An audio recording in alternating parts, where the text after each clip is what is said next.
A day in my life as a single teacher living in Cavite. Hello mga ka-uncle, it's me, Uncle Maestro, and welcome back to my mini vlog. So sa tagal nating hindi nakapag-upload ng aking video, so ayan ang ating pagkakabalahan for today's video, ang mag-ayos at maglagay ng langis sa makina. Yes, oo, tama ang iyong narinig. Mag-aayos ako at maglalagay ng langis para sa maintenance ng aking makina dahil sa tagal na nitong nakatambak lang dyan sa silong ng aking higaan. So, yan gagamitin ko siya para hindi masira kasi sayang naman tong makina ko kung hindi ko siya gagamitin at since free time ko naman, so why not?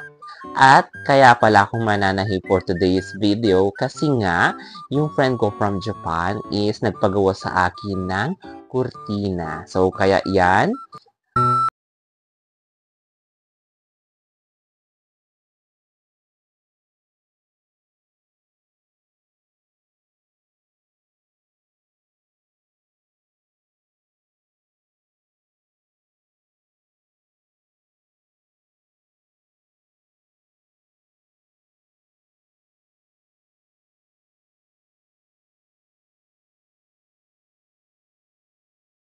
tornilyo. At nung nainis na ako, hindi ko malahat mabuksan. Ayan, nilagyan ko na lang ng ganyan. Pero worth it naman siguro, malalagyan naman yan. Para maging smooth mamaya yung takbo niya at yung pananahin niya. At hindi siya maglaktaw-laktaw, o diba? Kunwari expert, pero wala namang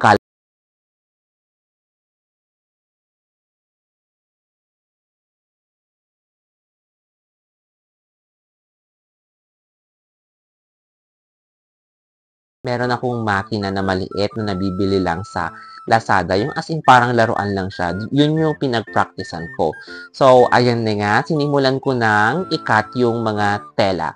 Ang kulay pala ng kurtina na gagawin ko ay kulay gray at may pagka green siya. So, yan. Yang plain na yan, yun yung pinaka gitna ng kurtinang tatahiin ko. So, yan.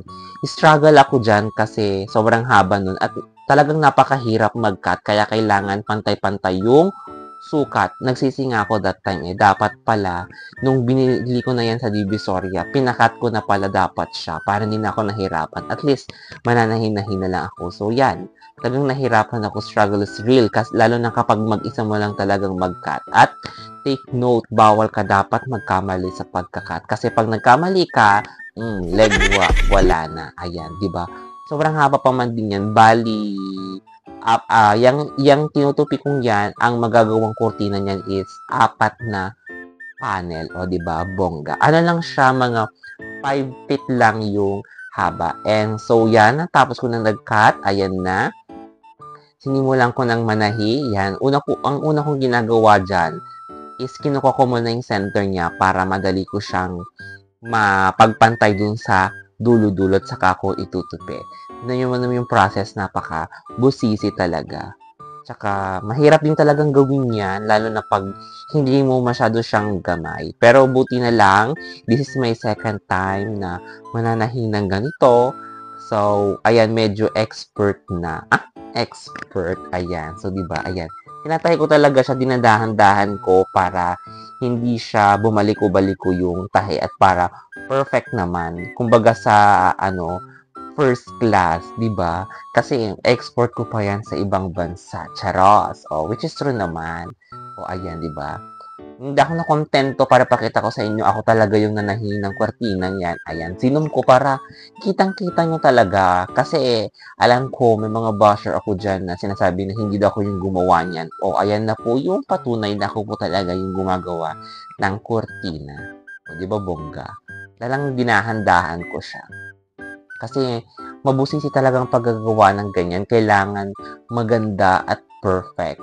Kasi alam mo naman yung umorder. Perfectionist siya. Charot! O, di ba? Manggagaling pang Japan yan, kaya kailangan gandahan natin. And at the same time, syempre, gagawa rin ako ng para sa akin. Kasi, yung kurtinang yung kaunang kurtinang tinahi ko is, gusto ko na siyang palitan. So, gagawa rin ako ng ganyan para sa akin. Kasi, yung design is talagang nagandahan ako. O, di ba?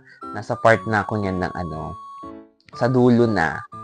Ayan, dulo-dulo. Kailangan kasi matibay talaga yung pagkakatahi ng ganyan. Para, kasi minsan di ba wina-washing natin, alam niyo naman, tinatamad tayong mag-hand wash. Kaya dapat perfect. Kailangan natin dobli-doblihin yung tahi. Lalo na dyan sa pan.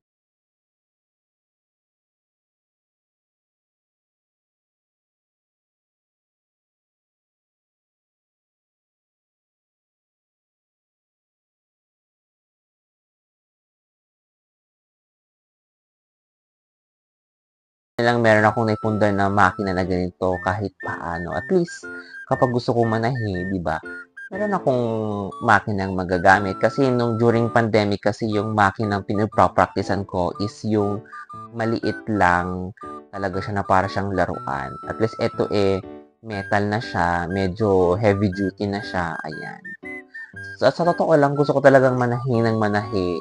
Since busy naman ako sa work ko, kaya kapag free time ko lang, doon lang ako nakakapagtahi. Ang dami kong gustong tahiin na hindi ko naman nagagawa nga kasi nga sobrang busy talaga sa work. So yan, nagka-free time ako at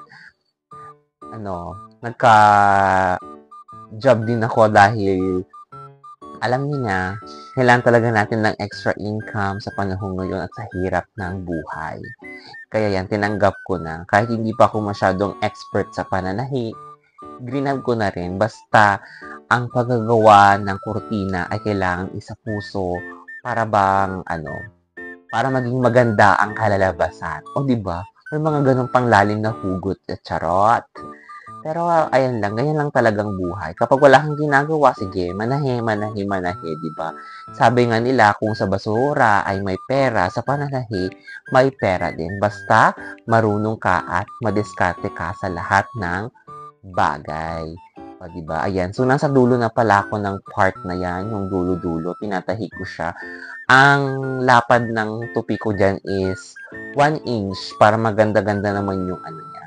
Kasi medyo malaking sobra kaysa gupitin ko. E di, yun na lang, 1 inch, 1 inch na lang. At struggle is real nga naman talaga sa pagtutupi kasi kailangan pantay-pantay yan, mapantay ko.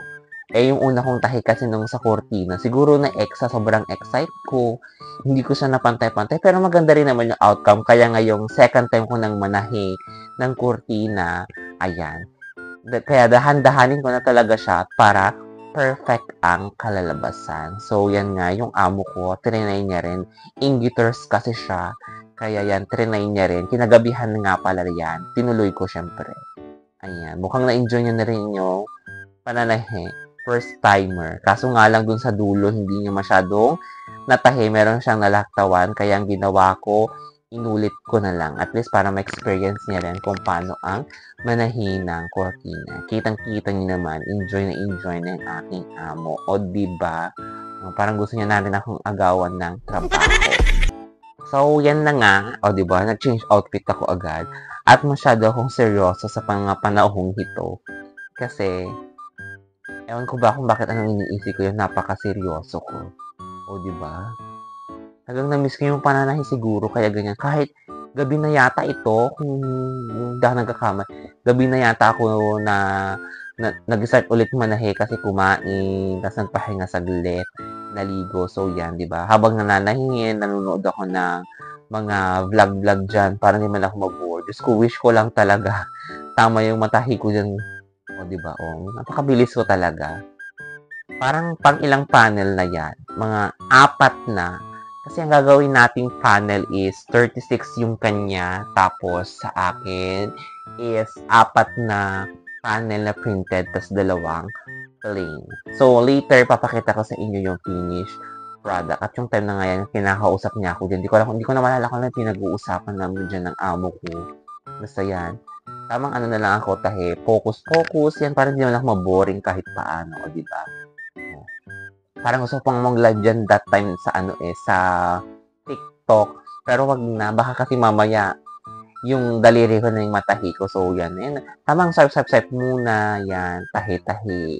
Mga nung oras na ako natutulog yan that time, kaya may hilo-hilo ako, mga 12 na ng umaga. Diba? O, ayan na. Another day, another tahi. Ayan, tahi. Ginawa ko ito parang ilang araw. 3 days ko siya tinapos. Sabi tinapos ko talaga yun kasi nga gusto ko na siyang matapos at excited na akong makita yung outcome ng aking kurtinang gagawin. So, tapos na pala ako dun sa printed. Sinunod ko na yung plain na tayo.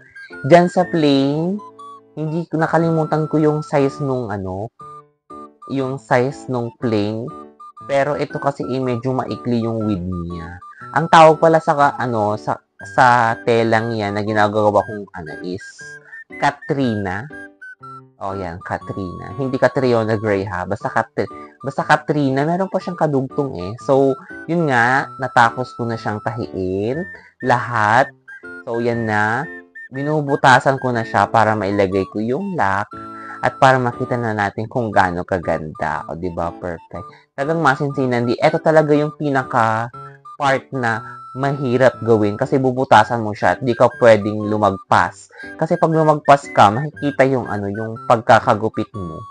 At saka dyan, hindi naman ganong perfect dapat yung pagkakagupit mo. Basta magkaroon lang siya ng butas, yung sakto lang naman, at may lalak mo yung pinaka bilog na dyan, okay na yun. Kaya lang, dapat dahan-dahan din. Kasi nakakasugat din yung gunting ha.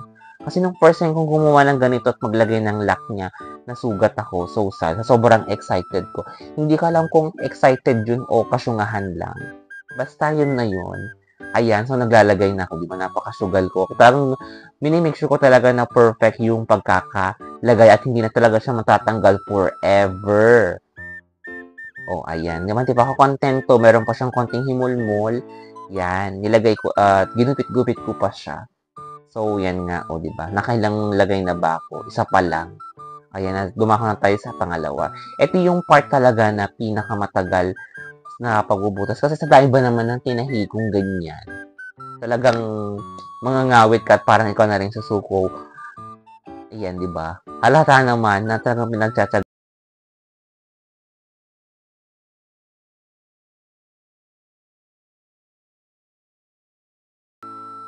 Talaga namang masinsinan talagang paggagawa ng ganyan. Tingnan nyo na kailang outfit ako siya. Diba? Pero maganda siya, in fairness at pantay-pantay talaga siya lahat ng aking pagkakatupi. So yan, medyo fast forward na natin, bilisan na natin kasi alam kong nabuboard ka na, auntie, sa panonood. At excited ka na rin makita yung finish product ko. Siyempre, lalagay ko yung ginawa kong para sa akin, sa aking kwarto. Para makita mo kung gaano kaganda at baka ikaw ay maengganyo magpatahi sa akin. O, di ba? Ayan nga, kasabi ko nga kanina, kung gusto niyo magpatahi, PM nyo lang ako or mag-comment lang kayo dito sa video na to. Pag-usapan natin ang presyo sa abot kaya. O, di ba? Bongga, para sa beginners. So, tadan, tapos na. Ito na po yung finish product.